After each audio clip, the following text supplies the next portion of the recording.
যে সকল রাজনৈতিক দল দলীয় অবস্থান থেকে সরে এসে সংস্কারের পক্ষে কাজ করবে তাদের সাথে থাকবে জাতীয় নাগরিক পার্টি এনসিপি। ব্রাহ্মণবাড়িয়া শহরের পৌর মুক্ত মঞ্চে জুলাই পদযাত্রার সমাবেশে দেয়া বক্তব্যে এই মন্তব্য করেন দলটির আহ্বায়ক নাহিদ ইসলাম। তিনি আরো বলেন, সংস্কার, বিচার, নতুন সংবিধান ও জুলাই সনদ আদায় করতে লড়াই চালিয়ে যাবে এনসিপি।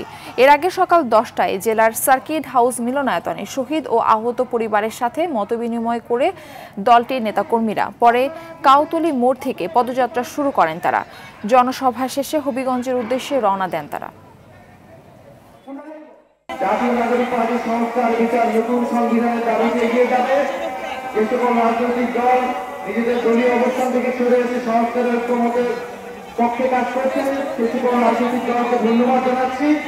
ইনশাআল্লাহ আমরা জুলাই আগস্ট মাসের মধ্যে 5 আগস্টের মধ্যে জুলাই সনদ এবং ঘোষণাপত্র আদায় করতে পারব।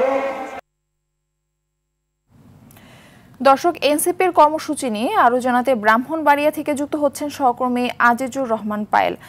আজিজ, এনসিপির কর্মসূচি নিয়ে দর্শকদের বলছিলাম, তো আপনি বিস্তারিতভাবে জানাবেন, আর ব্রাহ্মণবাড়িয়ায় কেমন সাড়া পেল এনসিপি, সবশেষ তথ্য সব মিলিয়ে জানাবেন।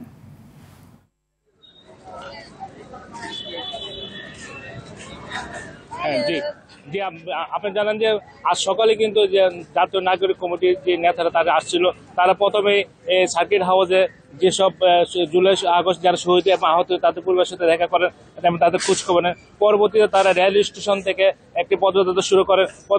রাস্তায় ব্রাহ্মণবাড়িয়ার বিভিন্ন রাস্তায় প্রদর্শন করে তারা পৌর মুক্ত মঞ্চে এসে পদযাত্রা শেষ করেন। এখানে বিভিন্ন নেতারা বক্তব্য দেন। তার মধ্যে জুলাই আগস্ট জাতীয় নাগরিক পার্টির আহ্বায়ক নাহিদ ইসলাম বলেন যে উন্নয়ন শুধু ঢাকা কেন্দ্রিক হবে না, উন্নয়ন সমগ্র বাংলাদেশ হতে হবে। এক জায়গায় উন্নয়ন হবে, আরেক জায়গায় উন্নয়ন হবে না, তা হবে না। সমস্ত বাংলাদেশি সমানভাবে উন্নয়ন হতে হবে।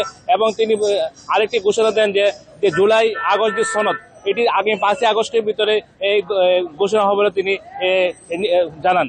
তাছাড়াও তিনি ব্রাহ্মণবাড়িয়ার যারা আন্দোলন করছে তাদের অনেক প্রশংসা করেন এবং ব্রাহ্মণবাড়িয়ার বিগত কয়েক বছর আগে যে মোদী বিরোধী আন্দোলনে যেসব লোক শহীদ হয়েছিল তাদেরকে শহীদের মর্যাদা তিনি দাবি জানান। তাছাড়া হাসনাত আবদুল্লাহ বলেন যে ফেসিবাদী এখন শেষ হয়নি, মাইলস্টোনের ঘটনার মাধ্যমে তারা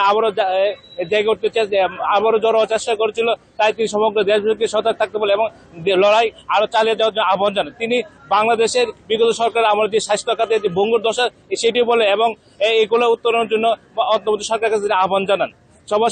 সভাটি কিছুক্ষণ আগে শেষ হয়েছে এবং তারা এখন হবিগঞ্জের পথে রওনা দিয়েছেন। এই ছিল আমার কাছে সর্বশেষ খবর। ধন্যবাদ আপনাকে।